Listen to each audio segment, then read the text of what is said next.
ce voyage, savoir d'où je viens, quelles sont mes racines. Le grand boom, quoi, de se dire, allez, on franchit le pas. Ah, t'es enfin de retour à la maison, ça nous fait plaisir, c'est important que tu viennes.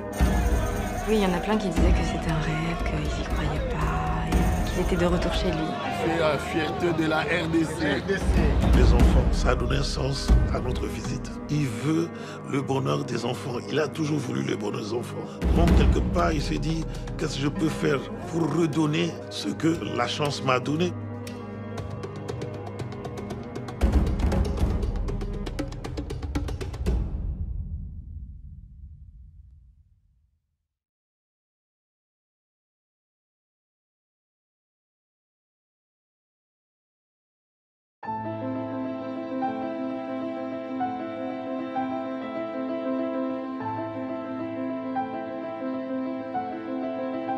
Nous observons le monde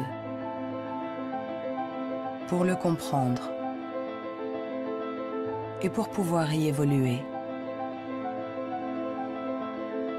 L'intelligence nous a permis de forger les outils pour comprendre l'infiniment petit et l'infiniment grand. Depuis plus d'un siècle, psychologues, biologistes, généticiens et neuroscientifiques la dissèquent, l'analyse, la mesure. Nous avons inventé les ordinateurs, marché sur la Lune. Mais contrairement à ce que nous pourrions croire, notre intelligence individuelle n'augmenterait pas. Aujourd'hui, la science explore les différentes facettes de notre intelligence. Mais les scientifiques savent-ils vraiment ce qu'est l'intelligence ?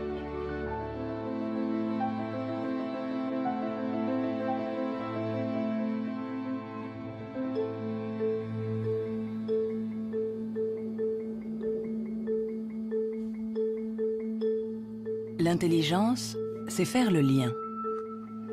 Assembler différents éléments pour trouver une solution. Pour la comprendre, il faut réussir à la fractionner, en isoler toutes les composantes.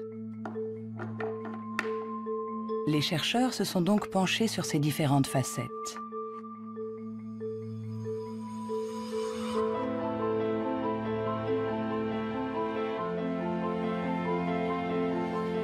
Pour mesurer l'intelligence, une des premières idées a été de mesurer la vitesse à laquelle le cerveau réagit.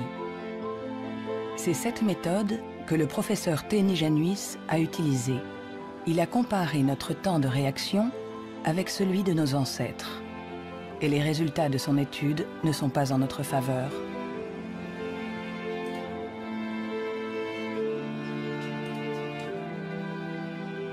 Pour mesurer le temps de réaction, on présente à un sujet une lumière sur un écran et il doit dire, en appuyant le plus vite possible sur un bouton, si elle apparaît à droite ou à gauche. Ce n'est donc pas un réflexe, mais une information simple que notre cerveau doit traiter. Ces études sur le temps de réaction sont très anciennes. Plusieurs d'entre elles ont été faites entre 1860 et 1880 en Grande-Bretagne par Francis Galton, le cousin de Charles Darwin. Il a testé plusieurs milliers de personnes qui étaient représentatives de la population de l'époque. Les gens avaient alors un temps de réaction très rapide. Nous avons donc cherché des études comparables qui auraient été faites durant les 120 dernières années. Et nous en avons trouvé une quinzaine. En les comparant, nous avons pu montrer que durant les 150 dernières années, les gens sont devenus de plus en plus lents.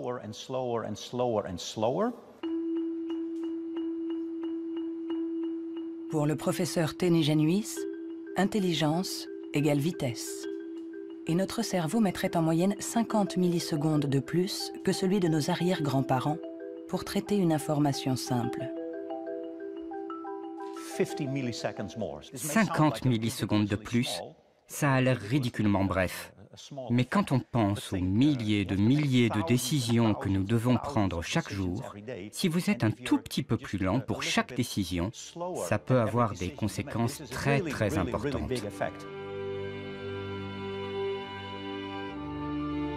Le professeur Théni Januis est convaincu que nous sommes moins intelligents qu'au XIXe siècle.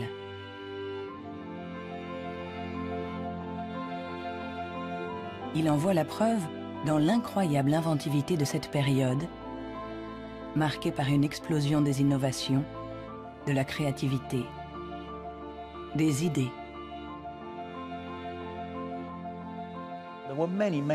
Il y a eu énormément de fantastiques innovations au XIXe siècle.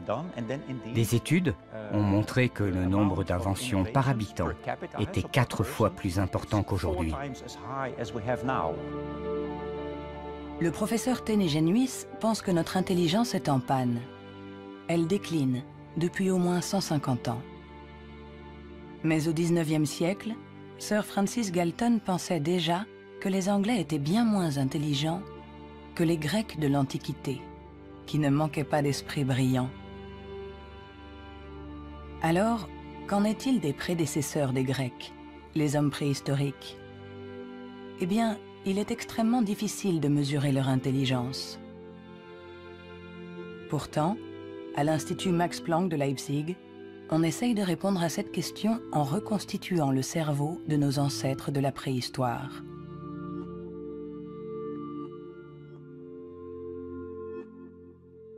La paléoneurologie, c'est une science très frustrante, puisque son objet, j'allais dire, quasiment n'existe pas. On n'a pas de cerveau fossile. Ce qu'on a essentiellement, c'est la boîte dans laquelle ce cerveau était contenu.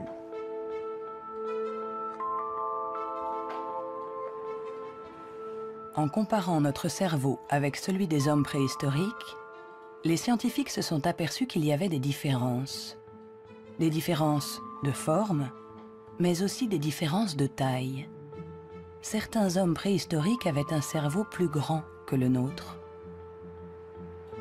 Quand on sait que tout ce que nous sommes, tout ce que nous pensons, nos souvenirs, notre personnalité, nos émotions, notre langage, tout dépend essentiellement de cet organe, alors est-ce que l'intelligence est directement liée à la taille?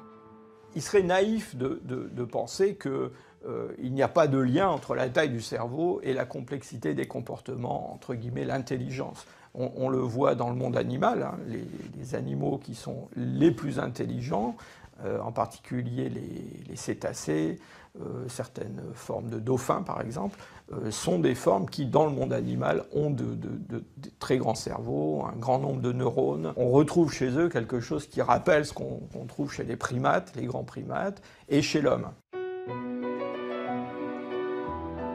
L'évolution a fait croître la taille de notre cerveau pendant 2 millions d'années, pour atteindre son maximum il y a 15 000 ans environ.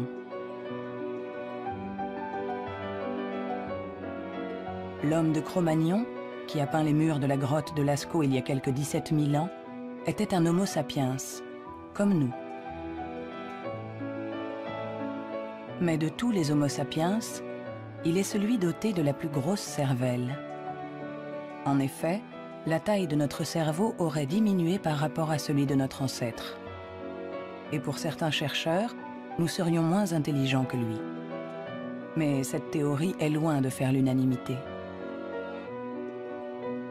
Moi, je ne crois pas qu'il y a une intelligence qu'on peut mesurer avec 1 centimètre et dire, voilà, il est aussi intelligent, ou il est plus intelligent, ou il est moins intelligent. Un homme de Cro-Magnon, il était intelligent pour être intelligent dans le monde où il vivait, et pas pour être intelligent dans une banque.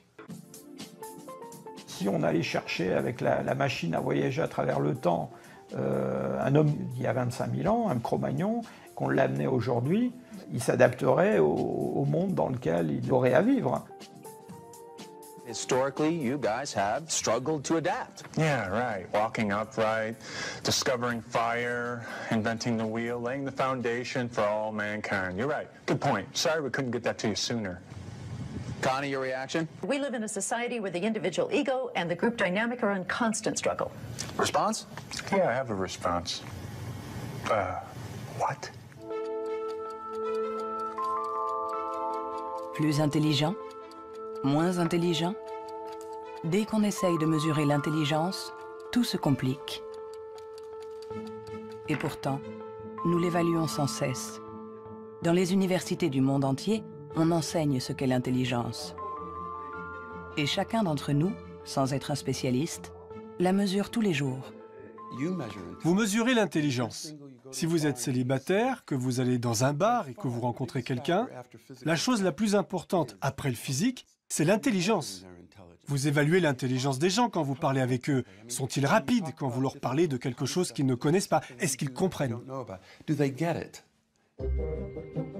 Mesurer l'intelligence en analysant les réponses, en évaluant la pertinence des actions, en comparant les individus. Une méthode qui a donné naissance au seul outil dont nous disposons pour évaluer l'intelligence, le quotient intellectuel, ou QI, inventé par Alfred Binet au début du XXe siècle. Alfred Binet était assez critique vis-à-vis des aliénistes, les psychiatres de l'époque, qui faisaient des diagnostics pour juger du retard intellectuel avec des grandes catégories. Il y avait les idiots, ceux qui étaient le degré d'arriération le plus profond, les imbéciles ensuite, et puis les débiles. Et Binet trouvait que leurs critères étaient tout à fait contestables, très vagues, différents d'un psychiatre à l'autre. Il estimait qu'il fallait avoir des critères objectifs, qu'il fallait mettre au point une sorte d'instrument d'évaluation qui s'appuie sur des critères scientifiques. En 1905, le ministère de l'Éducation nationale demande à Alfred Binet de trouver un moyen de détecter les enfants en difficulté scolaire. Il n'avait pas de théorie sur l'intelligence, mais en observant ses filles, il a imaginé qu'on pouvait l'évaluer à partir du raisonnement, de la compréhension, de la mémoire. Ce qu'il a cherché à faire, finalement, c'est à trouver pour chaque âge les problèmes qui sont caractéristiques de cet âge. Par exemple, en leur présentant une image, en leur demandant qu'est-ce que ça représente. Alors, il avait remarqué que les enfants de 3 ans énumèrent ce qu'il y a dans l'image. Il y a un monsieur, une dame, un banc, un arbre. Que vers 7-8 ans, ils la décrivent, l'image. C'est un monsieur et une dame qui sont assis sur un banc. Et puis, vers 12 ans, ils l'interprètent. Ce sont des malheureux, ou le monsieur est malade, des choses de ce genre. C'est ainsi que Binet met au point avec Théodore Simon le premier test d'intelligence. Le QI classique, ou en âge mental, est né. C'est le rapport entre l'âge mental, donné par le résultat du test, et l'âge réel de la personne. On multiplie ce chiffre par 100 pour obtenir le QI. Si un enfant de 10 ans réussit les épreuves des enfants de 12 ans, alors il sera en avance et il aura un QI de 120. L'idée, ça a été de rapporter la performance d'un individu à la performance de ceux qui lui sont comparables, c'est-à-dire qui sont exactement dans la même catégorie d'âge, de la même culture, etc. Et on va avoir évidemment toute la distribution, toute la répartition des scores dans le test à un âge donné. Le QI, c'est juste la position d'un individu par rapport aux performances des gens qui sont comme lui, c'est-à-dire qui ont le même âge que lui. Nous accordons au QI un pouvoir exagéré, parce qu'il prétend évaluer cette qualité si particulière qu'est l'intelligence. Difficile dès lors de résister à la tentation de s'évaluer, de se comparer. Ce qui est un peu catastrophique, c'est ce qu'on voit actuellement sur des sites internet où on vous permet de calculer votre QI. Et alors je pense que des gens, ils font ça, ils se retrouvent avec un chiffre et ils vont l'interpréter, si par exemple ce chiffre n'est pas bon, en se disant qu'ils ne sont pas intelligents. C'est absolument ridicule et catastrophique. Le 2. Il est ridicule de croire qu'un chiffre peut résumer quelqu'un. Le 4. Le 3. Les vrais tests de QI se font chez des psychologues agréés. Le 2. Car il faut savoir les interpréter en les mettant en rapport avec le passé d'un individu, son présent. Le 2 ou le 3. Sa personnalité. Le QI permet d'évaluer l'intelligence. de comparer les individus. Mais nous permet-il de savoir si notre intelligence a évolué depuis que Binet l'a inventée il y a plus d'un siècle? Réussissons-nous mieux aujourd'hui les tests de QI? C'est en Nouvelle-Zélande qu'on a apporté pour la première fois une réponse à cette question.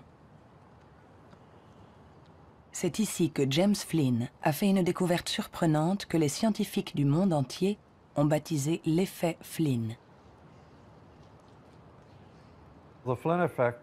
L'effet Flynn, c'est la découverte que pour toutes les nations qui sont entrées dans l'ère industrielle, il y a eu des gains importants dans les tests de QI. J'ai regardé tous les types de tests de QI dans 40 pays, comme en France, en Hollande, en Norvège, partout où il y avait des appelés au service militaire.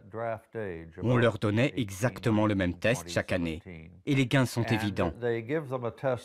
Il y a 1 ou 2 générations, les gens avaient en moyenne 30 réponses justes sur 60, alors qu'aujourd'hui, ils en ont 45.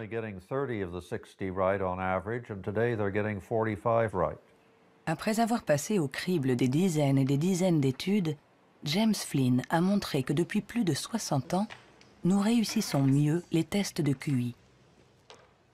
Est-ce que cela signifie que nous serions devenus plus intelligents que nos grands-parents?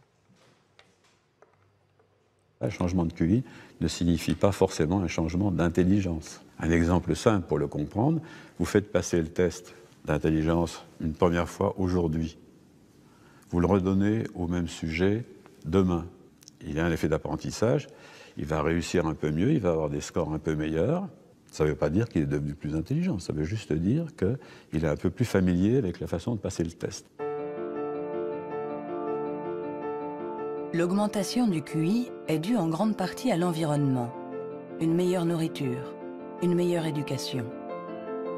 Notre QI augmenterait de 2 à 3 points par année d'école supplémentaire et la durée de scolarisation est passée en moyenne de 6 ans au début du XXe siècle à 11 ans aujourd'hui dans les pays industrialisés.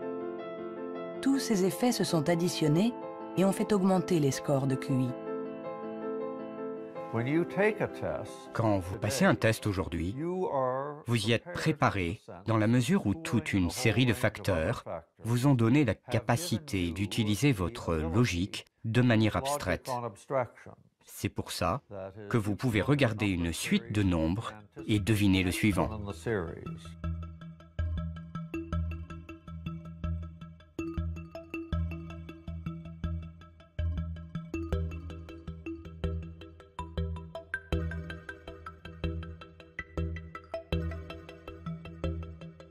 Avec l'intelligence, il ne faut pas se fier aux apparences. De meilleurs scores au test de QI ne nous disent pas que nous serions plus intelligents. Nous sommes juste mieux préparés pour réussir des tests de QI.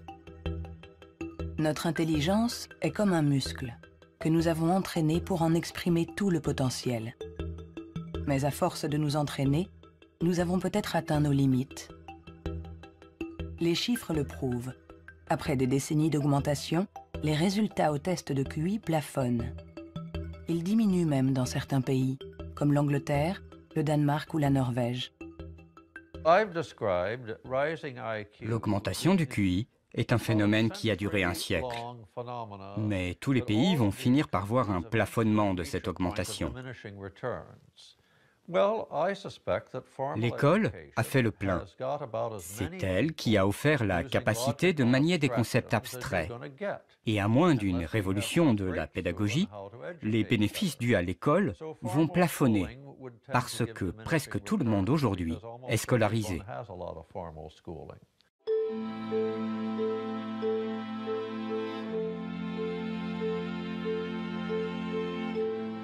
Un QI qui stagne. Des cerveaux plus lents, plus petits. Où en est notre intelligence? Les premiers outils permettant d'évaluer l'intelligence ont été inventés il y a plus d'un siècle.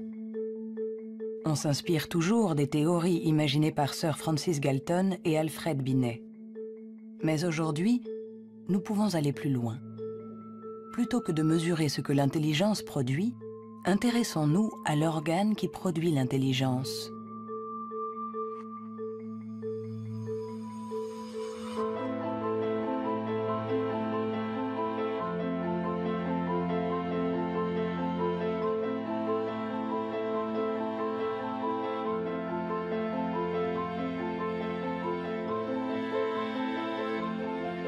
Richard Ayer est psychologue et neuroscientifique à l'Université de Californie, Irvine. Depuis plus de 30 ans, il essaie de savoir à quoi ressemble un cerveau intelligent. Grâce aux progrès faits par l'imagerie cérébrale ces dernières années, il cherche, avec son collègue le professeur Rex Jung, où, dans le cerveau, se niche l'intelligence. Nous regardons le cerveau de Richard Ayer, un très joli cerveau. Le docteur Ayer est une personne brillante, intelligente, et nous voyons toutes les régions qui sont le support de son intelligence.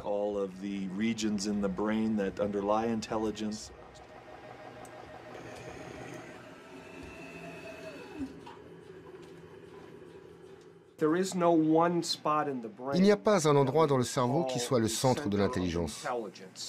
Les gens pensaient qu'il y avait un centre de l'intelligence à l'avant. Mais les recherches ont montré que lorsqu'on fait des tests d'intelligence à l'intérieur d'un scanner, on peut voir que la communication entre l'avant et l'arrière est très importante pendant que l'on résout les problèmes. Le professeur Ayer a été l'un des pionniers dans l'utilisation des techniques de neuroimagerie moderne. Sa première étude date de 1988. On n'avait alors jamais utilisé ces outils dans les recherches sur l'intelligence. On a trouvé des zones du cerveau qui s'activaient quand les gens passaient des tests d'intelligence. Mais le choc, la surprise, c'était que plus ces zones étaient actives, moins les résultats du test étaient bons. C'était à l'opposé de ce qu'on attendait. À chaque fois qu'en science, on a un résultat à l'opposé, c'est vraiment intéressant.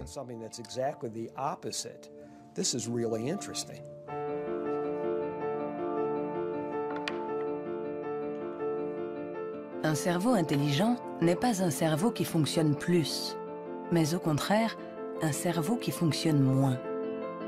C'est ce qu'on appelle la neuroefficacité. Être intelligent, c'est résoudre un problème en faisant un minimum d'efforts.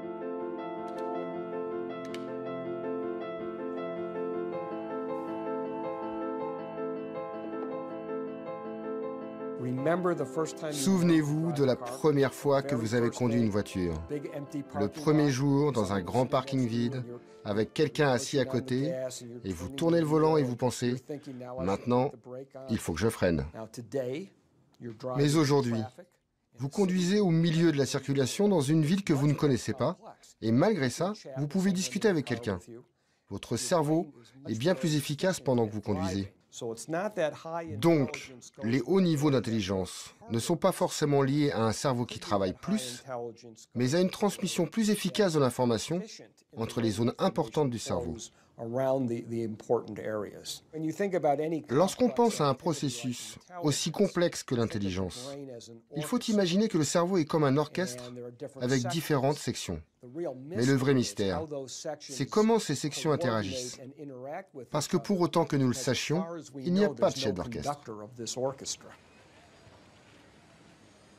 Si le cerveau est un orchestre, alors l'intelligence est la musique.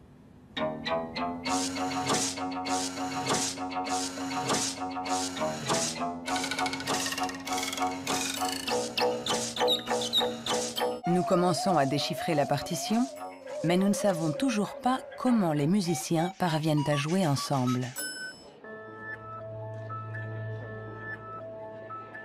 À l'université de la Sorbonne, le professeur Olivier Houdet est à la recherche de ce chef d'orchestre. Pour le trouver, il mesure l'activité électrique du cerveau pendant que des enfants résolvent des problèmes. Ce qui l'intéresse, c'est ce qu'il appelle les bugs de l'intelligence. Si vous présentez à un enfant ce dispositif avec 1, 2, 3, 4, 5 babards écartés ou 5 babards resserrés, et vous demandez à l'enfant, y a-t-il le même nombre de babards au-dessus et en dessous, jusqu'à 6-7 ans, tous les enfants du monde vont vous répondre « Ah ben non, il n'y en a pas pareil, il y en a plus là parce que c'est plus long ». Le cerveau de l'enfant est donc piégé par l'intelligence, c'est-à-dire visio-spatiale, selon laquelle longueur est égale à nombre. Dans le cerveau, ça se traduit par le fait qu'on a des chemins neuronaux différents pour résoudre une même tâche.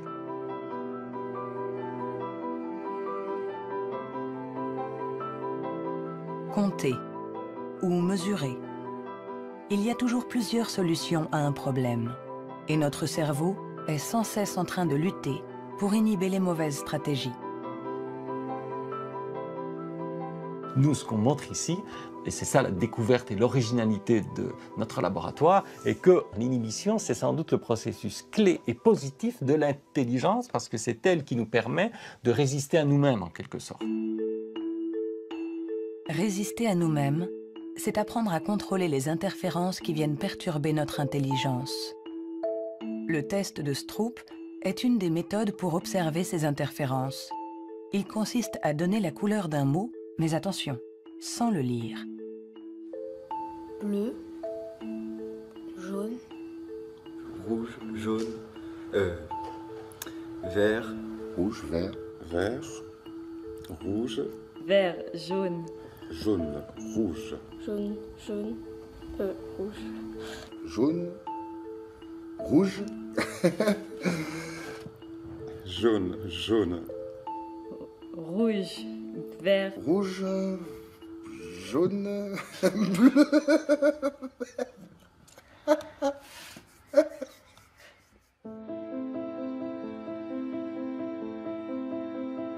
Pour résoudre un problème, nous sollicitons différentes régions du cerveau reliées entre elles, mais qui sont parfois en compétition.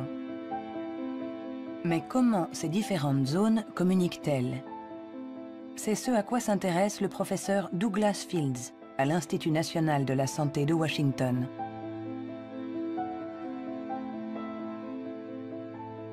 Le cerveau est fait de deux sortes de tissus, la matière blanche et la matière grise. Tout le monde a entendu parler de la matière grise. C'est là où se trouvent les neurones, sur une couche à la surface du cerveau. Mais en dessous, il y a des milliards de connexions, de câbles, des axones qui connectent les neurones. Et c'est blanc parce que ces axones ont une gaine isolante formée d'une membrane qui est de la myéline.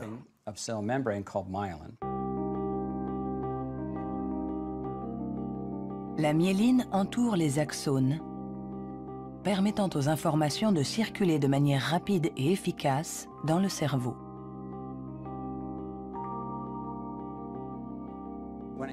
Quand un enfant naît, son cerveau n'est pas mature.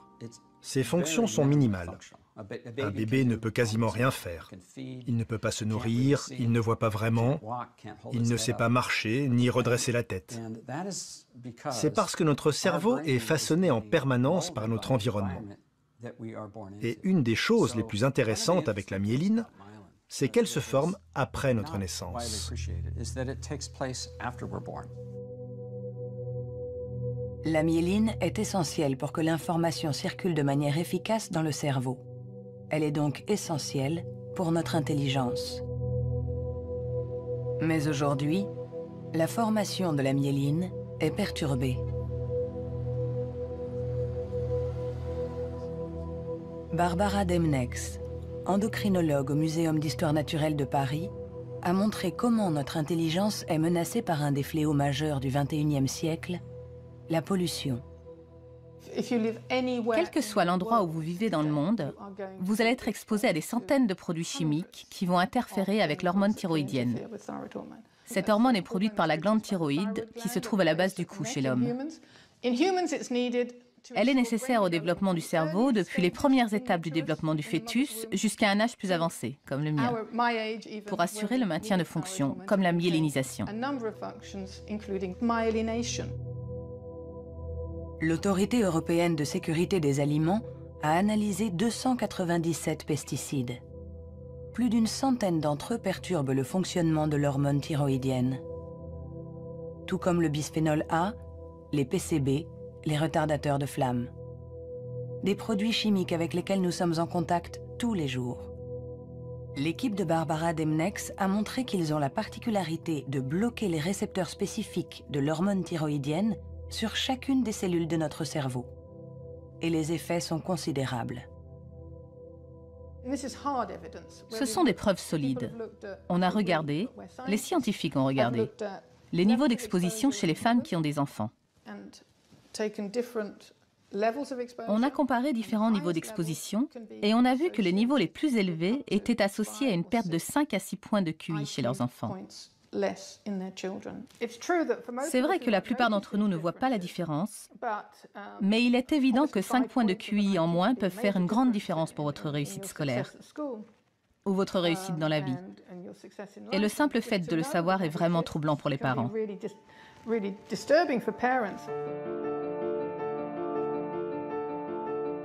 Notre intelligence nous a permis de créer un monde complexe au prix de la dégradation de notre environnement. Et nous pourrions en payer le prix si cette dégradation perturbe la formation de notre cerveau, en agissant sur la myéline par exemple. Mais si ce phénomène se confirme, comment le gérer? Pendant plus d'1 siècle, on a pensé que tous nos processus mentaux n'étaient dus qu'à l'activité électrique des neurones. Mais aujourd'hui, les neurobiologistes ont commencé à explorer un nouveau continent. Il n'y a que 15% des cellules du cerveau qui sont des neurones. Le reste, qui représente 85%, ne communique pas grâce à l'électricité. On l'appelle la glie. De nouvelles méthodes nous ont permis de voir avec surprise que les cellules gliales communiquent entre elles et avec les neurones.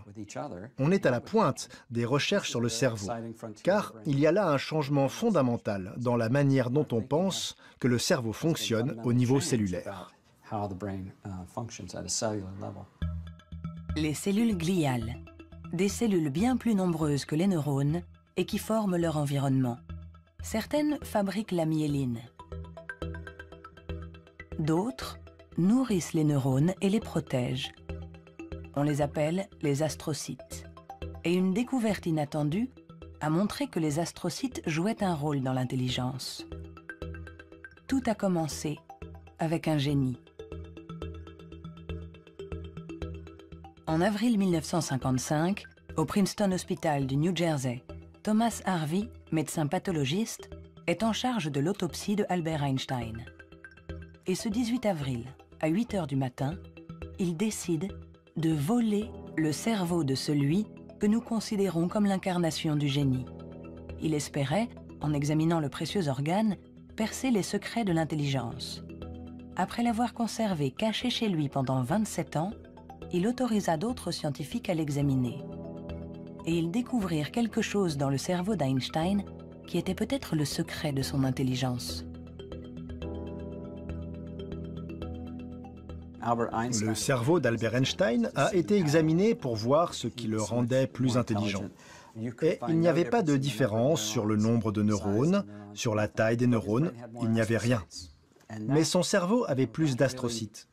Et beaucoup de gens se sont intéressés au rôle joué par les astrocytes dans l'intelligence.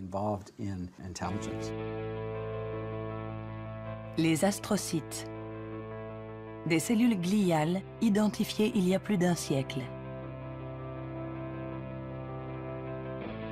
Mais ces dernières années, les scientifiques se sont aperçus que leur rôle était plus complexe que ce qu'ils imaginaient.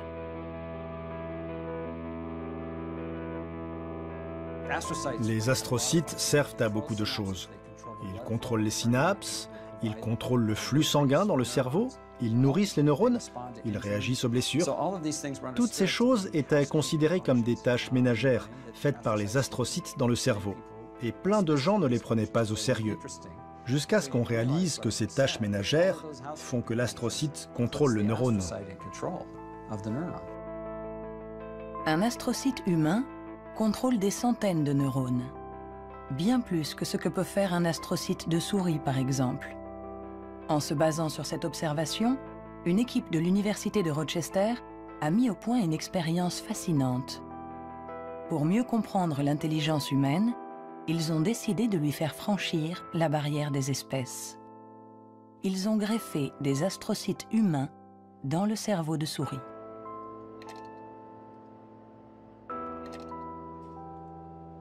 Nous avons effectué des greffes des astrocytes humains chez la souris. Et la greffe, littéralement, envahit tout le cerveau. Quand on regarde, par exemple, à l'âge de 1 mois après la greffe, on voit que la greffe est très discrète à l'endroit presque où on a greffé les cellules. Si on revient 1 an plus tard, tout le cerveau devient greffé On remplace littéralement toutes les cellules par les cellules humaines. On s'est rendu compte que ces souris sont plus aptes à avoir une meilleure mémoire et un meilleur apprentissage que les souris non greffées. Pour tester les capacités de ces souris au cerveau modifié, les chercheurs les ont placées dans un labyrinthe. Résultat, les souris greffées trouvent la sortie 2 fois plus vite que les souris non greffées. Cette expérience ne laisse plus la place au doute. Les astrocytes contribuent à favoriser la mémoire et l'apprentissage. Ils jouent un rôle clé dans notre intelligence.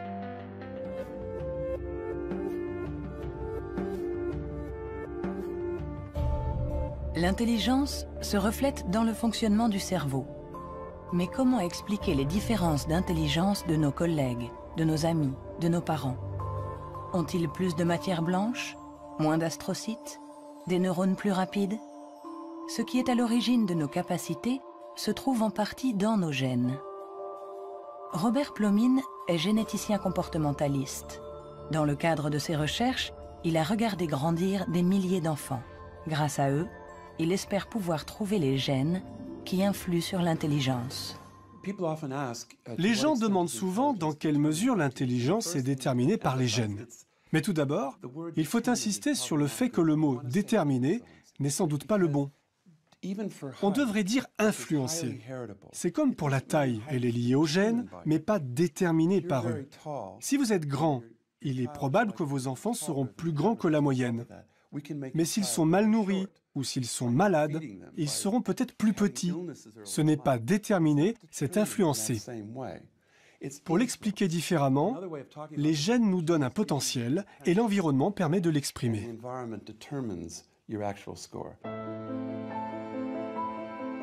Pour comprendre les relations complexes entre gènes et intelligence, Robert Plomine fait passer des tests à des milliers de jumeaux. Les vrais jumeaux ont ceci de particulier que ce sont des clones. Ils partagent exactement les mêmes gènes. Ils sont identiques en tout point. Mêmes cheveux, mêmes yeux. Mais ont-ils les mêmes résultats au test d'intelligence? La réponse est oui. Leurs résultats sont plus proches que ceux d'un frère et d'une sœur. C'est la preuve que même s'ils ne sont pas les seuls déterminants de l'intelligence, les gènes jouent un rôle crucial. La plupart des pays dans le monde, plus de 100 pays, disposent maintenant de registres de jumeaux, car ils reconnaissent l'importance de la méthode des jumeaux pour estimer l'influence des gènes. La prochaine étape de nos recherches est d'essayer de trouver les gènes responsables de l'intelligence.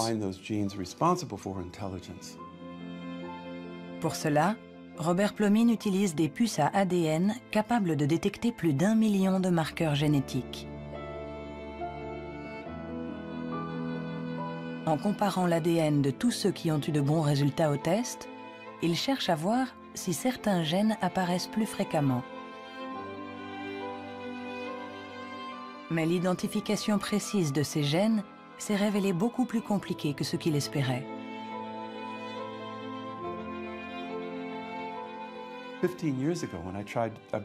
Il y a 15 ans, quand j'ai commencé à essayer de trouver les gènes de l'intelligence, personne n'imaginait que ce serait aussi difficile. On a identifié plus de 300 gènes qui influent sur l'intelligence. Et le problème, c'est qu'on en a identifié seulement 1%.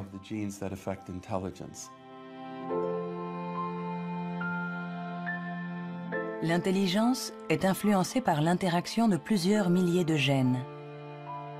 Ils forment un réseau d'une complexité inouïe, d'autant plus qu'ils produiraient des effets différents selon la région du cerveau où ils s'expriment.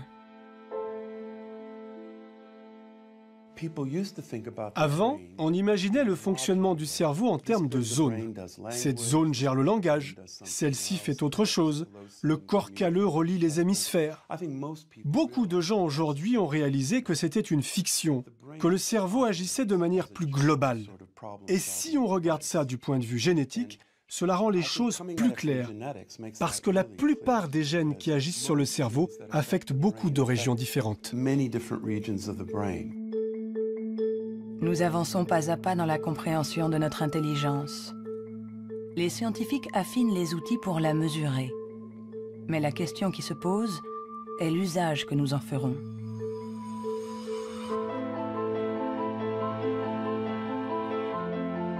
L'intelligence est ce qui prédit le mieux notre niveau d'étude, notre emploi. Par conséquent, parler de l'intelligence de quelqu'un n'est pas anodin. On donne une valeur, on classe, on hiérarchise, avec tous les risques de dérapage que cela comporte. L'erreur de raisonnement, c'est de considérer que l'intelligence serait essentiellement héréditaire. Et ça a conduit effectivement à des dérives qui sont tout à fait ridicules, je dirais, absolument ridicules. Pour en donner un exemple, en 1924, je crois, une loi a été votée aux États-Unis qui restreignait l'immigration, qui mettait des quotas pour l'immigration, parce que dans les tests, ils avaient en moyenne des résultats moins bons. Et donc, ils étaient supposés être héréditairement moins intelligents. Il fallait qu'ils en viennent moins aux États-Unis pour ne pas faire baisser la moyenne. On les accueillait, vous savez, dans Ellis Island, cette petite île qui est en face de New York, et pas mal d'entre eux ont été renvoyés, et notamment ceux qui, dans les années 30, commençaient à sentir la montée du nazisme, je pense aux Juifs de l'Europe de l'Est, par exemple, et qui ont été refoulés pour des raisons absolument idiotes. On a longtemps cru qu'on ne pouvait pas échapper à ses origines. Notre hérédité était supposée contrôler nos vies. La science, depuis, nous a heureusement éloignés de cette vision déterministe. Mais l'intelligence est un sujet à part, un sujet si sensible que les faux pas et les excès ont marqué son histoire. William Shockley, physicien visionnaire, prix Nobel pour sa découverte du transistor, se montra moins brillant lorsqu'il décida de se pencher sur l'étude de l'intelligence. Dr. Shockley, if you could answer it yes or no, I would appreciate it. Do you believe that black people are inferior in intelligence because of their heredity? What I say is this. My research leads me, and it's a tragic conclusion, really, my research leads me inescapably to the opinion that the major cause of the American Negro's intellectual and social deficits is hereditary and racially genetic in origin, and thus not remediable to a major degree by practical improvements in environment. Then what do you see as the solution to the problem? I would propose that you would offer a bonus to everyone to be sterilized. The offer is based upon the best estimates, best scientific estimates that one can have of any genetically carried disabilities. 1974, c'était tout juste hier, une époque pas si lointaine où certains se servaient du QI pour justifier des théories racistes, pour exclure ceux qui étaient différents. Joseph Chovanec est atteint du syndrome d'Asperger, une forme d'autisme qui peut cohabiter avec un QI élevé. Diplômé de Sciences Po, docteur en philosophie, écrivain. À 6 ans, il ne disait pas un mot. Aujourd'hui, il parle 7 langues, dont l'hébreu, l'arabe, le perse et l'azerbaïdjanais. Je fais partie de ces enfants qui étaient promis à la poubelle. Pendant très longtemps, on nous a dit que les personnes autistes étaient déficientes intellectuelles. On a posé presque comme synonyme déficience intellectuelle et autisme. Alors qu'aujourd'hui, on sait bien que ce n'est pas le cas. Chaque société humaine a besoin d'un certain nombre de hiérarchies, a besoin que les gens se démarquent un peu des autres. Et on a tendance à résumer un peu tout par un critère unique. Aux États-Unis, ce qui fait, les qualités humaines et les hiérarchies, c'est le QI. En France, c'est tel ou tel concours administratif. Sous la Chine impériale, c'était les fameux concours de mandarinat. Mais tout ça, ça repose sur une idée centrale qui est fausse, à savoir qu'il y aurait une échelle unique de l'humanité. Et forcément, celui qui prône ce genre de théorie se place lui-même tout au sommet. C'est toujours comme ça. L'intelligence comme échelle unique de l'humanité. Mais peut-on résumer l'humain à une seule dimension? Peut-on réduire l'homme à sa seule intelligence alors que l'intelligence elle-même a de multiples facettes.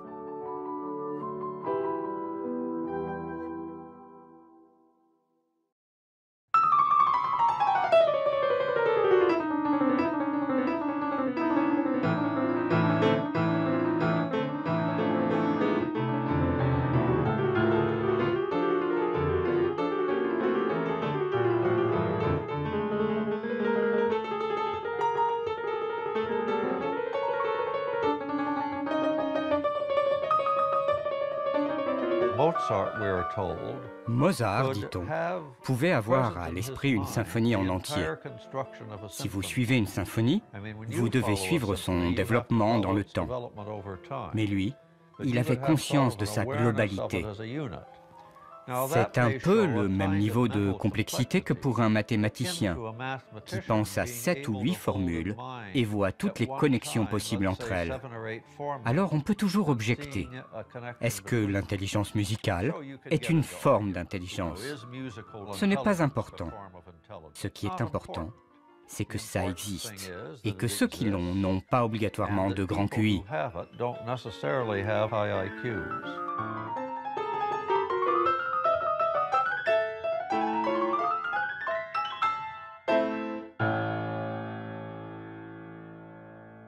Il y a eu toujours une résistance à considérer qu'il y avait des formes d'intelligence différentes et une espèce de propension à vouloir déterminer un QI général, ce qui voudrait dire qu'on a une intelligence unidimensionnelle, voilà, et vous êtes plus ou moins haut sur cette dimension. Et la conception contradictoire, c'est qu'il y a plusieurs formes d'intelligence et en réalité, vous pouvez être assez haut sur une des dimensions de l'intelligence, sur un de ses aspects, et puis assez bas sur un autre. Le débat est aussi ancien que les premières études sur l'intelligence. En effet, les scientifiques se sont aperçus que quelle que soit la méthode utilisée, ils n'arrivaient pas à évaluer l'intelligence avec une échelle unique.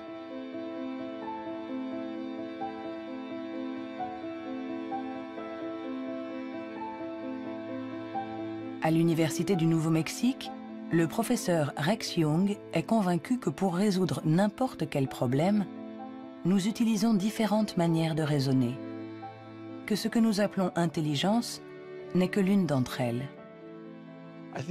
Je pense que la créativité est un autre mode de fonctionnement du cerveau. Je cherche à savoir si elle est différente de l'intelligence. Est-elle similaire? Est-ce que c'est la même chose ou bien est-ce différent? J'en suis arrivé à la conclusion que la créativité est un processus de raisonnement fondamentalement différent.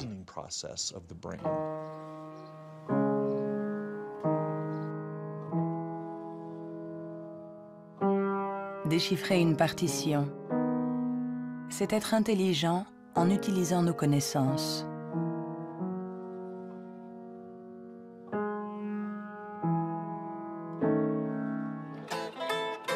Improviser, c'est être intelligent en inventant, en étant créatif.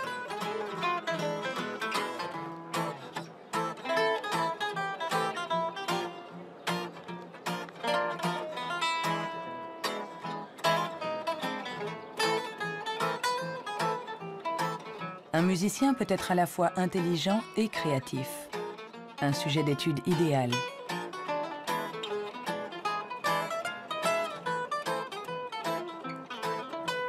Le professeur Young a examiné de nombreux cerveaux pour savoir comment intelligence et créativité peuvent cohabiter.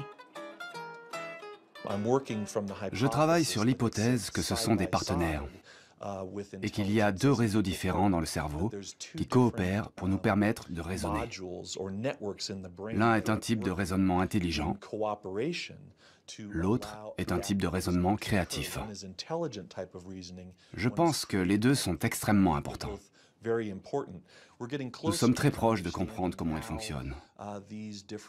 Notre théorie est que le réseau de l'intelligence se situe plutôt à la surface du cerveau. Avec la créativité, les choses sont différentes. Elle dépend principalement du réseau du mode par défaut. Le réseau du mode par défaut est un réseau qui se trouve plutôt au milieu, à l'intérieur du cerveau. Et ces deux réseaux échangent en permanence des informations pour nous permettre de résoudre les problèmes posés par le monde qui nous entoure.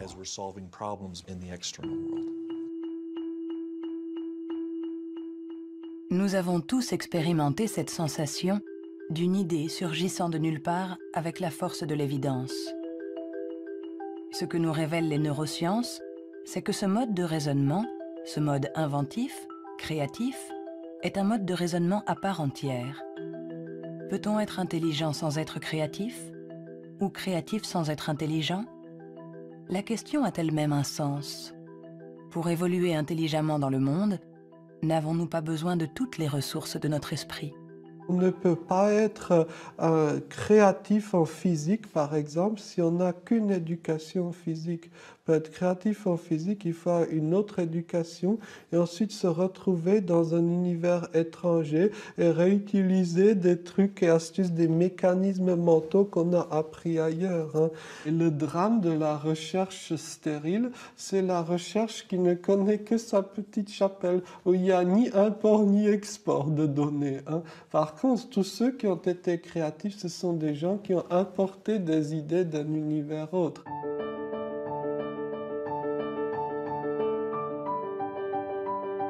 Les liens se tissent, le tableau se dessine.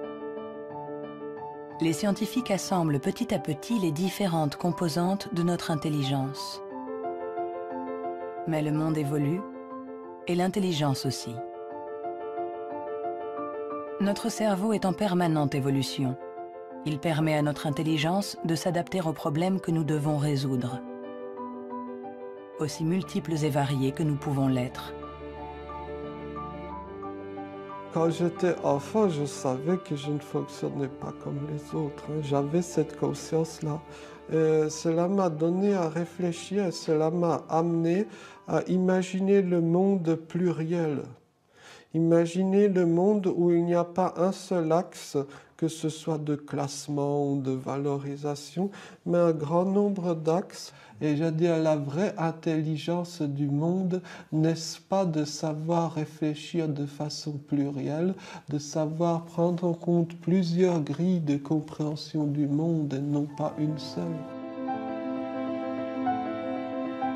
Le rôle de la science n'est peut-être pas de dire si nous sommes plus ou moins intelligents que nos voisins ou que nos ancêtres, mais de nous aider à comprendre comment notre cerveau fonctionne. On saura alors non seulement réparer notre intelligence, mais on saura aussi l'améliorer pour tisser des liens entre nous et la diversité de ce qui nous entoure.